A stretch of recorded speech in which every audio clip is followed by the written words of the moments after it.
السلام علیکم ورحمۃ اللہ وبرکاتہ۔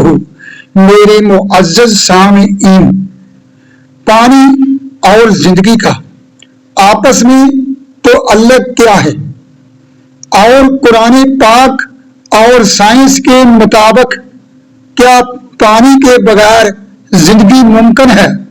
تو اس بارے سن لو، اور یہ بہت ہی آپ کو معلومات انگیز لگے گا۔ تو آؤ سن، قرآن پاک میں اللہ رب العزت نے ارشاد فرمایا، وَجَعَلْنَا مِنَ الْمَاءِ كُلِّ شَيْءٍ حَيٍّ أَفَلَا يُؤْمِنُونَ۔ سورۃ الانبیاء کی یہ آیت نمبر 30 ہے، اور اس کا ترجمہ یوں ہے، اور ہم نے پانی سے ہر جاندار چیز کو بنایا، تو کیا وہ ایمان نہیں لاتے؟ میرے معزز سامعین، اے سننے والوں، آپ کو جاننا ضرور چاہیے کہ قرآن مجید نے 1400 سال پہلے اس حقیقت کو واضح طور پر بیان کر دیا تھا، جسے آج کی جدید سائنس نے ابھی حال ہی میں دریافت کیا ہے۔ مفسرین فرماتے ہیں کہ اللہ تعالیٰ نے واضح کر دیا کہ ساری زندگی کا دار و مدار پانی پر ہے۔ زندگی کا راز پانی ہے، چاہے انسان ہو، جانور ہو، پودے ہوں، سب کا وجود پانی کے بغیر ناممکن ہے۔ یعنی پانی زندگی کی اصل بنیاد ہے۔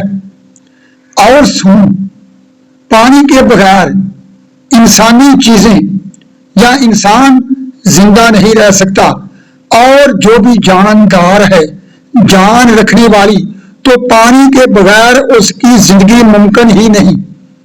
تو سنو، سائنس کیا کہتی ہے، اور سائنس نے حال ہی میں یہ دریافت کیا ہے کہ انسان کے جسم کا تقریباً 70% حصہ پانی پر مشتمل ہے، اور ہر خلیہ یعنی سیل میں پانی موجود ہے۔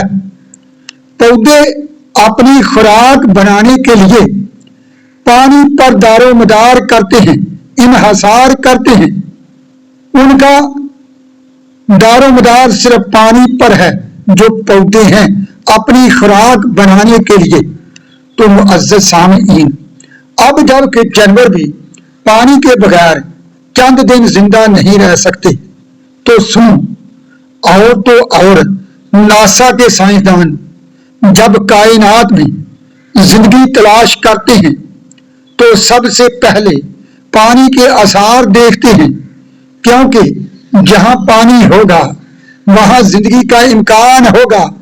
دیکھ لیجئے میرے دوستو، قرآن پاک 1400 سال پہلے، جب کہ سائنس کا اس وقت نام و نشان بھی نہیں تھا اور لوگ سائنس کے بارے نہیں جانتے تھے، تو قرآن پاک نے اس وقت یہ سچائی بتا دی تھی کہ پانی کے بغیر زندگی ناممکن ہے۔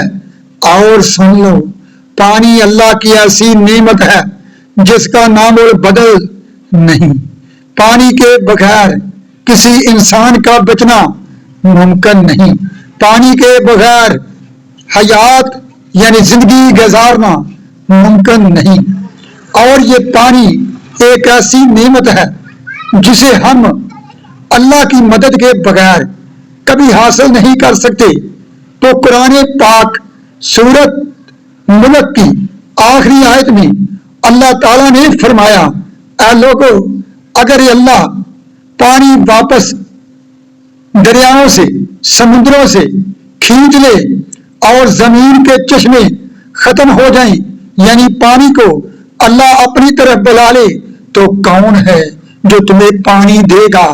تو کس چیز سے تم پانی پیدا کر سکو گے؟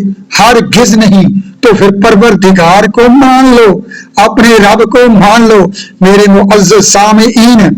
اور یہ قرآن پاک کا معجزہ ہونے کی بھی سب سے بڑی دلیل ہے۔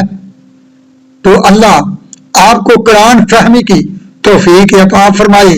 اور دور حاضر کے لوگوں کو قرآن پاک سمجھنے کی بھی توفیق عطا فرمائے، آمین۔ وما علینا الا البلاغ المبین، صلی اللہ علیہ وآلہ وصحابہ وبارک وسلم۔